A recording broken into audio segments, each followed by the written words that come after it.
Welcome to Creative Piecemeal Podcast, a podcast for creatives. I'm your host, Tammy Takeishi. Join me for compelling conversations with artists, actors, authors, musicians, and other creatives about the impact of the creative and fine arts in their lives and our ever-changing world.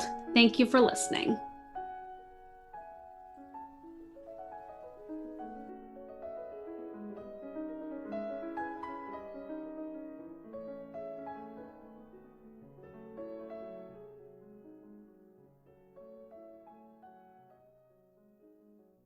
Hello, this is Tammy, and welcome to another episode of Creative Piecemeal Podcast. Today, I am joined by a wonderful artist, Hannah Lipsey. She is a professional commission-based artist, creating highly realistic portraits in both graphite and colored pencil. And I found her via Instagram and just fell in love with her work, especially because she also draws dachshunds. And as you know, listeners, I love dachshunds, but she of course draws many other beautiful portraits. So please check her out. All of her information will be in the show notes. And welcome to the show. Hi, thanks. Nice to meet you over the internet. Yes, nice to meet you too. So excited to have another artist on the show and, just get to dig into to everything creative. Yeah, indeed. I mean, I had a look at your podcast and I've listened to some of the other episodes, and you've got like a diverse range of people. It's really interesting. Well, thank you so much. I always try to grow in the areas where there's not as many. So we're going to get started with who or what inspired you to become an artist. Okay, so for me, I don't think it was anything in particular, apart from the fact that I was good at it, which might just sound a bit odd, but I feel like you enjoy the things that you're good at. And I was always good at art from an early age, like even being really small. I remember I entered my first art competition when I was 6 or something and won. And I've just always been like, I'm going to be an artist. And it's just something I said. I don't know if I actually meant it or believed it, but I'm going to be an artist, Well, that's lovely. So I think just mainly being good at, because I feel like you excel at the things that you enjoy, and you usually enjoy what you're good at, in a nutshell. Yes, very true. Do you have any artists that you look up to at all? It depends. So I've got 2 very different things that I do. So I have my realistic portraits, which is what I'm doing currently, and it's commission based, and that's kind of what I'm doing full time. And then I do my paintings, which are very different, and that's what I did at university. So I studied painting. I did an art degree, and I wasn't really into drawing or anything. It was all about acrylic paint. And so yeah, they're 2 really different things. So painting world, the person that inspires me is an artist called Edward Hopper, who you may or may not have heard of, but I feel like he's someone that if you Google, you will recognize his paintings, because I feel like they're quite famous, but you might not necessarily know the name. I'm obsessed with his work, and when people see my paintings, they say, oh, it reminds me of Edward Hopper, and I'm like, nailed it. Because even though the subject of what he draws is quite different, it's the way he uses light, and I think that's where I take my inspiration from. So yeah, you'll have to have a look and see if you can see that similarity, but Edward Hopper for sure. And then when it comes to my portrait work, to be honest, I feel like there are loads of people, because I only discovered drawing in the last few years and through Instagram. Obviously I knew people drew realistically, but it never really occurred to me that, oh, that could be a career and that people do it, until I saw people on Instagram doing that as their full-time job. And I started following some of them, and some of them that, have quite big followings. That's kind of what inspired me to give it a go myself. I was like, oh, well, if they can do it, let me see if I can do it. And then since that, I've barely done any painting, and now the commissions and the realistic drawings have just taken over my life. So it's sort of snowballed into something. Exactly. Yeah. That's nice. It's always wonderful to discover different facets of our talents that we have, right? Yeah, because I guess I already knew, I can kind of draw, because doing art at school, you kind of did a bit more drawing, and even at university, I did like life drawing and other stuff. So I've always been able to draw with a pencil. I've never really properly tried to do realism. And I think it was just like one day, like probably 5 years ago, and it was my sister-in-law's birthday, and I thought, I'm just going to see if I can draw my niece. I don't know why I decided to, just thought I'm just going to see if I can do it. And I gave it a little go, and I mean, it was nowhere near as good as what I do now, but it was pretty decent. I was like, oh, for a first attempt, that's pretty good. I can do this. And I think I just put it on Facebook or something. And then after that, I got a few friends saying, oh, can you draw this for me? Or like friends of friends. And I got a few like I say commissions. I had a full-time job. I wasn't even trying to do anything with art then. It was just, a few random people. So I did some bits and bobs, carried on with my full-time job, didn't really think anything of it. And it was once I moved to the US and I was not working for 2 years because we moved because of my husband's job. So I had 2 years to play, basically, and not have to worry about money. And that's when I started I'm going to try and really hone in on this drawing thing. And yeah, that was the start of it, really. Very nice. Yeah. So you sort of had the perfect storm in which to leap into doing creativity full time and not have to worry about the more realistic risks that come with it. Thanks. Yeah, if it wasn't for my husband, it wouldn't have happened, because when I was doing it sort of on the side of my day job and people were asking me to do one here and there, it was I've got to do it on a weekend, and it became like a chore, and I was only charging pocket money, it wasn't a real amount. So then it just became why, not why bother, but it didn't really seem worth it. And because I then wasn't putting in the time to get better, it was just one here and there. It wasn't really leading to anything. So yeah, having that time in the US for 2 years, not that I drew every day for 2 years, I did a lot of sitting by the pool and going for lunch, but having the chance to do it whenever and not having to worry about money and things, it was amazing. Well, that's wonderful that you took the leap and you did that. If you could do, just for fun, any other creative pursuit, what do you think you would try? So interestingly, I know you're musical and that's your whole, you're a music therapist, aren't you? You do lots of other things, but yeah, piano and, is it violin? Yes. Yeah, so I played piano and trumpet. So when I was at school, it was either music or art, which one do I go down? And it was that thing where I had to decide quite early because of the school I went to. I went into this girls' grammar school, and you have to basically decide your subjects at 13 or something ridiculous. And I couldn't do music and art if I wanted to take all the sciences. And my mum, being a science teacher, was like, you're going to do all the sciences. So I had to choose between music and art at about the age of 13 or 14. And I chose art. I carried on doing music, and I played trumpet in 4 bands throughout my, education and things. But yeah, so if it wasn't art, it would have been music. Probably. Oh, nice. Yeah. Just having music even as a hobby is always very fulfilling in a person's life. So exactly. I just need to get a piano, because at the moment I'm in a very small apartment, and there's definitely no piano fitting in there. And I haven't played trumpet now in years. It's one of those things that, I went to university, I played it a little bit, and then I left it at my mum's house while we moved around everywhere. And then now that I've settled again back in the UK and things, I'm I keep saying, right, I need to join a band and I need to pick up the trumpet again, but I just still haven't got around to it. But that is a goal for next year, I think. There you go. Yeah. Yeah, it's interesting that you mentioned art and music, because my mom was very artistic and musical, but I only inherited the musical aspect. I can't cut a straight line, draw a straight line, anything like that. That's funny. Speaking of art, what is a piece of advice that you ignore and a piece of advice that you always follow? I have had advice from people, other artists that do similar things to me. And one of the things that I should have followed, which I now do, but I feel like people don't at the beginning, is 2 things. A, charge what you're worth. And B, you can say no to a commission. Because I feel like at the beginning, us as creatives, we're like, oh, well, no one will buy it. I'll make it super cheap because otherwise, no one will pay for it. But then you've got 2 problems there.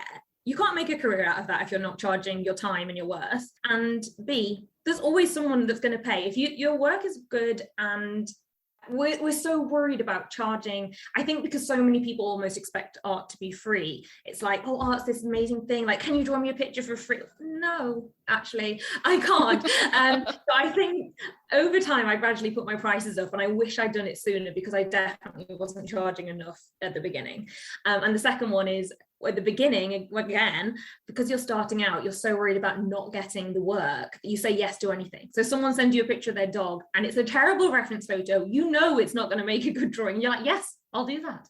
Halfway through, you're so stressed. Why did I take on this commission? So yeah, I've learned after a couple of mistakes that it's okay to say no. If it's not a good enough photo and it's not going to be either something you're proud of or work out, and it's going to be stressful for you, you don't need to take it.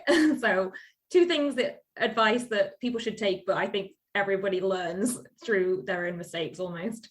Yeah, excellent advice. And, knowing your worth and charging your worth is such an important aspect for people in the creative and fine art fields, because so often, like you said, people expect us to do a music thing for free or for exposure or for exposure. Like, that's going to pay my bills. Exactly. Yeah. And I think it's so important that, like you said, you eventually rose your prices to be where they reflect the amount of time and effort that you put into them. And, it's so important for artists and creative people as a whole to just feel more comfortable and confident, because when you value yourself and your output, then the other people will value that too.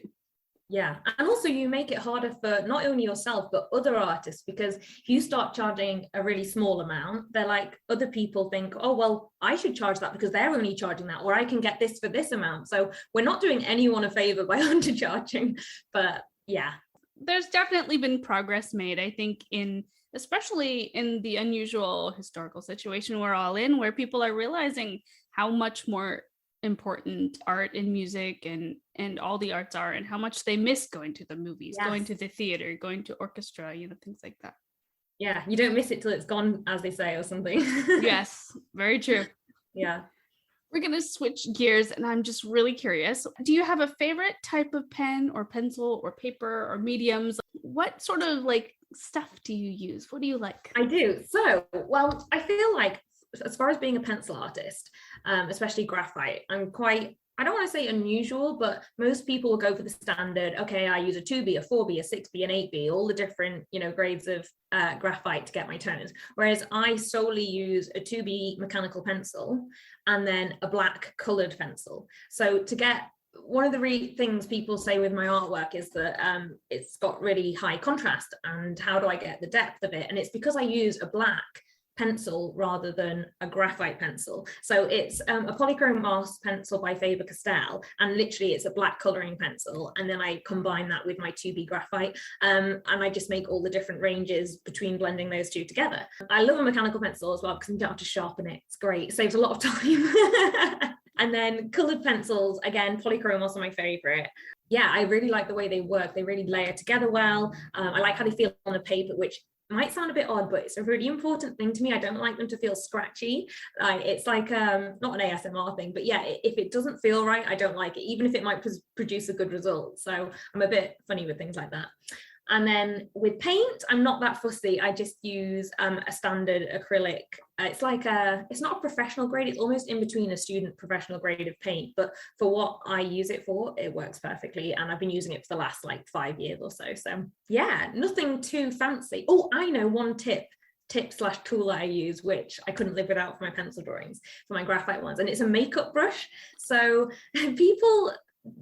before I discovered the makeup brush situation, I used to use tissue or cotton buds or your fingers, anything like that, to blend the pencil together. And it can sometimes make it look kind of murky or a bit, it changes the tone of the pencil almost, especially if you get any oils in it or anything like that, or rub it into the paper too much. So makeup brushes, the really soft ones you get for doing, blusher and eyeshadow, they work amazingly for blending graphite and just getting that smooth airbrush look without that muddy texture to it. So makeup brushes would be the one thing I would buy if I was a graphite artist. That's neat. An interesting tip, but it does make sense. Yeah. You know, it's like blending on your face, blending on the paper. Yes, exactly. Yeah. That is really cool. Yeah, I always wonder, just like all our, all creative people, it's like, oh, this is my favorite something, favorite spatula, favorite pencil. I cannot live without it. Yeah. Do you find that you gravitate towards doing certain, if you didn't have a commission and you just draw for yourself on a random rainy day or something, do you find that you draw certain things more or inspired by certain things more? So I feel like with drawing, because my whole experience really with drawing has been commission based. Before that, when I was in the US, just sort of practicing, I was drawing things like celebrities, just because with Instagram it was okay, they're going to get the interaction, or I can get a good photo of them, for example. So there's nothing particularly that I think, oh, I really want to draw that. But that is my goal for next year, is to move away from commission slightly, to produce some original work that I can sell as prints, or, you know, potentially aim towards like an exhibition type situation. So I'm going to start with originals of other animals, just because I feel like I have an audience for that and it's not too far a step away from what I'm already doing. But I would love to transition into completely original work, yet to be confirmed, but I love drawing this shiny things. If you scroll right back on my Instagram, one of my first graphite drawings, I drew a pair of, you know, like those wet look leggings, like black shiny leggings. I love producing textures in clothes, so things that look like denim or shiny, or like people love it, you know, when you draw eyes and they think, oh, it looks wet. So all those kind of things I do love. So I want to sort of go down that route. I'm just not 100% how I'm getting there yet. But love to draw textures and shiny things. Wow. That sounds, from a person who can't draw at all, that sounds like quite an interesting feat to have to make something look so realistic like that. Yeah, I think it's funny because people, I think are impressed by, oh wow, because that looks like an eye, or that looks shiny, how do you do that? And I'm like, well, drawing a shiny eye is no different to drawing a dull piece of wood. To me, I'm like, as long as you get the light and the dark in the right place, it's all an illusion, right? You look at that eye and you think it's shiny and wet because it's all got a white reflection in it. Yeah, so I just let that bit of paper be white next to that dark bit, and your brain thinks, oh, well, that's wet because that's what I know wetness looks like. I've not drawn it to look wet. It's just an illusion. But I just love how people in their brains think, oh my gosh, that looks wet, because the way you've drawn it. It's no different to drawing anything else to me. Yeah, so like a magic trick. Yeah, it is like a magic trick, like an optical illusion for sure. Yeah, exactly. You draw animals, and you talked about how you want to draw some other things, but are there any animals that you have not drawn yet that you want to? I would always love to draw a pig. So apart from Dachshunds being my favorite dog, my favorite animal has always been a pig. I've been obsessed with pigs since I was absolutely tiny. I used to collect toy pigs. I've got about 200 back at my parents' house that I collected over the years. And I actually went to have you heard of micro pigs, those miniature pigs? Yeah. Yeah, so I went to a micro pig farm last summer. There's one in the UK, and they are, oh my gosh, they're adorable. So when they're fully grown, they're the size of like a medium-sized dog, a lot heavier because, you know, they're quite chunky pigs. But they had these baby piglets, and I took lots of photos, hoping that one would be good enough to draw. Turns out I'm not the best photographer, so I'm still looking for like the perfect photo that I can use to draw. But I would definitely like to draw a pile of piglets. Oh, that'd be so cute. I know. Who doesn't love a baby pig? I mean, right? That's how I am about ducks. I just love ducks. They're so cute. Yeah, that's so true. Especially ducklings. All the farm animals, right? All the animals. I love all animals. I'm obsessed with animals, which is funny because my husband is not an animal lover. I've made him tolerate animals over the years, and I've convinced him that he needs a miniature dachshund, and he actually has got on board with that whole situation. So next year we are planning to get one. You had mentioned that you lived in both the US for a little while, and now you're back in the UK, but I was wondering, how did living abroad affect your creativity and what you produced, and do you think having time on different shores sort of helped you see a different perspective with art? I mean, it's funny because obviously the time was one thing, the fact that I had the time to produce art. So that affected me being in the US in the way that I could just produce what I wouldn't be able to in the UK. But then weirdly, when it came to my paintings, which I'm very influenced by light, in the US where it was so sunny all the time, it's not like I suddenly got a load of inspiration. I don't know. I did a few paintings over there, but then because I was concentrating on my drawings, I guess I wasn't really looking at it in that way. Although actually, I know the people listening won't be able to see this, but the painting behind me, this one, was based on where I lived in the US. So it was this amazing apartment building, and I took a picture of just the corridor inside the building, and then so that was the corridor and the doorways to different apartments, and then I obviously turned it into my own thing with the obviously sky and it looking, I don't know, everyone says it reminds them of like being on holiday. So I'm like, oh, maybe that is the US influence, you know, sunny and bright. But yeah, overall, I wouldn't say it actually made much difference. It's funny because before we went away, my husband was like, oh, maybe when you produce all your paintings in the US, it'll be like, oh yeah, your US period. And it'll be really different to like, like how our artists have different periods. I'm like, nope, they're basically the same. Well, I guess the good thing is that, you already knew who you were as an artist and you stayed true to yourself. Yeah, that's a good way to put it. We were talking about inspirations. How do you feel about music? Does that inspire you or your art, or do you listen to music when you do drawing and painting? This is where I feel like I'm a bit of an anomaly. I don't really like listening to music. This is going to sound so weird, but I feel like when I'm concentrating on drawing or doing anything else, it irritates me. I can listen to it for a short amount of time and then I'm like, okay, can you shut up now? I need to turn you off and have silence. So if I'm not working in silence, then I will have something like on Netflix in the background, but something I don't have to concentrate, like Friends or something that can just be on in the background. So I'm not just sitting in silence on my own in the house all day. The only music that I can listen to that doesn't irritate me is either Disney or Hairspray and The Greatest Showman. The soundtracks from them, I absolutely love them. Sometimes in the morning, I will start off my day listening to The Greatest Showman and Hairspray, and then I'm ready for the day. But then after that, I'm like, okay, that's it. I don't need to listen to any more music. So yeah, I don't really have much of a music collection. I don't have any music on my phone. I don't even own headphones to listen to music in the gym. I'm just weird. That's okay though, but you've got your faves. And it helps you charge your morning, Exactly. That's all I need. And that's okay. Greatest Showman. I have not seen it, but I've heard the soundtrack like a bajillion times. So good. Oh, it's my favorite. I must have watched it 100 times. I get very stuck in what I like, and I'll just watch that over and over. Yeah, it's on my list of movies to watch over the holidays. You can't go wrong with Zac Efron and Hugh Jackman. Yeah, the two of those. What is one of the biggest sectors of art that you're curious about right now?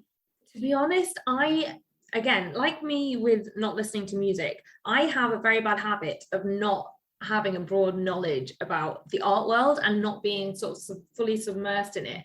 I feel like it's very easy, especially with social media these days, although it's so easy to access absolutely everything, you almost make a little niche for yourself. And I see other pencil artists and I follow other pencil artists, and that is all my feed is full of, people doing the same thing as me, and that the people I connect with do the same thing as me. And I feel like you get very sort of submersed in just a very small area of art and you forget to look elsewhere. So when I started my Instagram before I did drawings, I was following loads of different painters and things like that. And since I've been doing my drawings, it's like all of that's disappeared. I don't even see them anymore. And I feel like it's something I need to get better at, is to try and experience a different range and diversity of art that I currently don't, because I'm so sort of stuck in my own little bubble. You've got a pathway and you're honed in on it, and it's easy to get really sucked into, especially with the social media algorithms, showing you so much of the same thing over and over. Yeah. Always good to try and branch out though, right? Yeah, it's only when someone shared, like recently, again, it's a kind of in my niche, but someone shared on their story another artist, and I was like, I clicked on it, and I was like, wow, this artist, how have I not found this artist before? The most incredible artist I've ever seen. So she does do colored pencil, so it is in my niche, but she does completely different stuff, like original artworks that at the moment she's got an exhibition on in New York called Blonde, and they're all drawings of wigs. Sounds really random. But her drawings are so amazing, so realistic, and they're absolutely huge as well. And I feel like she's an artist that you cannot not like, even if you're not into art. Someone that it's impressive, it's amazing to look at, it's interesting. I feel like people need to check her out if they haven't heard. So she's called CJ Hendry. She's got like 1 million followers. I don't know, her artwork, just one drawing can sell up to $250,000. I mean, wow. Yeah. And I'm at the moment, when you suddenly get obsessed with someone, like the last few months, I just constantly am watching her stories, looking at her work, watching her videos, anything she puts out there, I'm like getting my hands on. If I lived in New York, I would be at that exhibition. I think it's literally on right now. It's a 3-day exhibition and it looks incredible. So yeah, but again, Coloured pencils. I'm still not branching out. I'm branching out slightly away from the portrait commission artists, but still the same media. I was wondering, how has your life in the creative arts been different than what you imagined it would be? It's probably it's funny. It's probably the same as what you would imagine if you're not arty. Like, I feel like you imagine when you're an artist, it's like this amazing lifestyle, and you sit and you paint and it's relaxing, and you just, you know, people have this vision of someone in a floaty dress with their canvas out and their paintbrush up. And it's just not like that. It's quite lonely. For me, I'm a very, if you might have noticed, quite a chatty person. And I've always done jobs where I'm talking all day. My previous job, I was a teaching assistant, and I was talking with kids on my feet all day, every day, around people. So to then be at home on my own every day is definitely probably the biggest, if there is a con, the biggest con of being an artist is I would love to be not on my own. But apart from that, and the fact that then you also, you see the other side of it, of not just the creating side, the side where you have to do your accounts, you have to be your social media manager, take the photos, do the ordering of the stock, all of that other stuff that I don't think people really think about when you say, oh, you're an artist. They're just like, oh, that's so cool. Like, yeah, it is. But the illusion is broken from what you see. It's like with people that want to be a pop star and they imagine the lifestyle, but the actual reality is very different, but not in a negative way. As I think most of it is positive. I love having my own schedule, being able to stay in my pajamas all day, for instance, if I'd like to, all those kind of things. But definitely being on my own is not the most enjoyable aspect of being an artist. It's interesting that you mentioned that, because so many persons I've talked to has said that, you know, what they do is very lonely, you know, like let's say they're a concert musician, so they're traveling the world alone, you know, or an artist in their home alone. And yeah, it's definitely for some people a con. Other people enjoy the alone time, obviously. And I mean, I do enjoy, I feel like I'm one of those people that I am very good at being on my own. Like, I love being around people and socializing, but equally I'm very happy to be on my own and not do anything. But then when it's all day, every day, and, you know, I've moved back from the US from living in a building with my friends to living somewhere during the pandemic where I don't know anybody. My family is 5 hours away. I'm now working on my own from home. I don't meet or speak to anybody. I don't have any friends in the area. So all of those things compiled together, at least if you were working in a job with other people, you'd have your colleagues. So I feel like right now where we are, it's more obvious. It's almost like a complete isolation that you didn't intend to have as an artist, and then made more so by the situation. Exactly. I mean, I've got my husband, so, you know, at least he comes home in the evenings and I can chat to him. But there you go. And you'll eventually get some dogs and mini pigs. Exactly. Once I have a dachshund, everything will be better. Yes, they're ornery and adorable little dogs, aren't they? Exactly. Honestly, I can't wait. I found that whole being on Instagram, and because I draw so many dachshunds, like once I started drawing dachshunds, I've got more dachshund commissions, and I think 50% of my commissions are dachshunds. And so I've met sort of some people that own dachshunds over Instagram, and a lot of them are near me in London, and I have met up with a few of them. We did like a miniature dachshund meetup, and they all had dogs. I was the only weirdo there without a dog. I came along anyway, and that was really fun. I was like, oh my gosh, I can't wait to have a dog. It's like a new way to meet people, like people that have kids that make friends with other mums. I'm just going to make friends with dog mums. There you go. Yeah. And there's so many different kinds of dachshunds, long-haired and short-haired, and then the spotted kinds. Yeah, I mean, me and my husband are definitely set on a short-haired chocolate and tan boy. That's what we've already named it. We already have the name picked out, honestly. Oh, how cute. Oh, can't wait. Anyway. Yes. Watch this space. There'll be one next year. I hope so. I hope to see lots of dachshund pictures when you get your puppy. Oh my gosh, I'll be spamming the Instagram stories when I get one.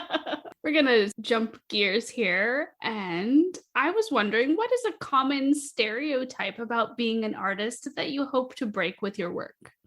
I don't know if there's a common stereotype that I could break with my work. I feel like, as I said before, the common stereotype of, you know, just being this picturesque job where you don't see the other side of it.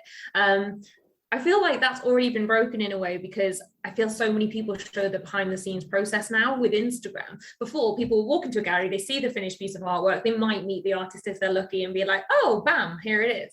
Whereas now, I do a lot of stories showing how long it takes, like all the different things I buy, very sort of, as an audience member, I feel like you do get a kind of full picture. Maybe it's still kind of Instagrammed, if you know what I mean, and sort of painted in a nice way, because you're not going to show every little. I'm not going to, for example, when I ripped up a drawing the other day, didn't post that on my Instagram, but you know what? I think I might do. I just actually currently can't, because it's a secret commission for Christmas for someone. But maybe next in the new year, when I post it, I'm going to say, but you know what? All is not as it seems. This is the second attempt at this drawing, because I think people think as well, oh, wow, you're so talented, like it comes so easy to you.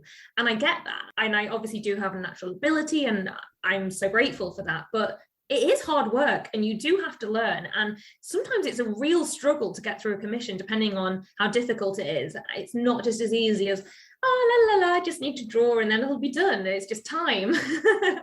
So maybe that is something that people are, starting to realize through Instagram anyway, but maybe it's something we do need to show more of. But then I don't know, do people like the illusion of the fantasy of being an artist? I don't know. Good question there. Yeah. Maybe the allure is the fantasy. Yeah. But then maybe that's just disappointing people. I mean, I feel like recently there's been so many pop stars and famous people that have come out and said, you know what, actually I went through a stage where my mental health was terrible, or and people were really showing actually the other side. It's not how glamorous it looks from the outside. And I guess that can only be a good thing. I don't know is the answer overall. There are my thoughts. There you go. I'm going to throw a quirky question at you. If you could have dinner with any creative person, dead or alive, who would it be? And what do you think you'd have for the meal? I think it would either be Freddie Mercury, because oh my gosh, if I was to pick up my favorite band, it's got to be Queen. I mean, the talent is insane, right? And every time I watch Freddie Mercury, I'm like, I wish I could have seen him in real life. I mean, I don't know if he's necessarily the best person to have dinner with, but I wish I could meet him. Maybe to have dinner with, an interesting one would be Salvador Dali. Feel like most people have heard of the artist Dali. I feel like when I was growing up, I loved his artwork so much. I thought it was amazing, and he's definitely a bit of a character, so he'd be maybe an interesting one for dinner. And I think I would have a steak, because that is always my go-to choice at a restaurant. I love a good steak too, right? Yeah, can't go wrong. Yes, steak and fries. Yes, literally, except for it's got to be chips. I know in America you call them fries, but fries, right, are those skinny ones. Chips are the nice chunky thick ones. Ooh, yes. That sounds even better. Yeah, exactly. Soak up that steak juice. All right, now you're making me hungry, and it's morning time here. Yeah, you haven't had breakfast yet. So another quirky question. What is your favorite movie, and what does it reveal about you? Okay, this is an easy one. Okay, so I am obsessed with superheroes like Marvel, DC, and my favorite movie has always been, again, since I was little, Superman. And I'm talking the old school Supermans, with Christopher Reeves and everything, and it's just so dated, but I love the cheese, like all the old Superman movies where they're just like rescuing people and it's super cheesy. I absolutely love it. But I think I have like an obsession with wanting to be able to fly, because again, since I was younger, all I remember is I dream about flying all the time, and I still have regular dreams that I can fly. It's like, I don't know, I obviously just really want to be able to fly or something, and that's why I'm so obsessed with Superman. Those are really good movies though. Yeah, I like the cheesiness too. Yeah, like I love the new ones that are super dramatic and like action packed. But there's got to be some things to be said for like the old cheesy ones. Yes. Are you all caught up on all like a gazillion movies and TV shows? I mean, yeah, all the Marvel ones, definitely. And we've already booked to see Spider-Man, the newest Spider-Man, which comes out, I think, next week. Already booked in at the cinema for that. At the moment, currently watching the new series that's just come out, Superman and Lois, loving that. So yeah, and my husband's the same. That's probably one of the main things we have in common, is that we both love like all the Marvel superhero stuff. Because apart from that, we're quite different. Like he's a scientist and I'm an artist, so, you know. But you meet in the middle with Marvel. Exactly. Yeah. That's sweet, though. Excellent. Well, Hannah, thank you so much for being on the show. Thank you so much for having me. And listeners, please check the show notes to check out Hannah and her beautiful, beautiful drawings and paintings. And of course, tune in to more artists, actors, authors on the Creative Piecemeal Podcast website. Thanks for listening to the podcast. Like the show? Have a question? Stop by the Facebook and Instagram pages.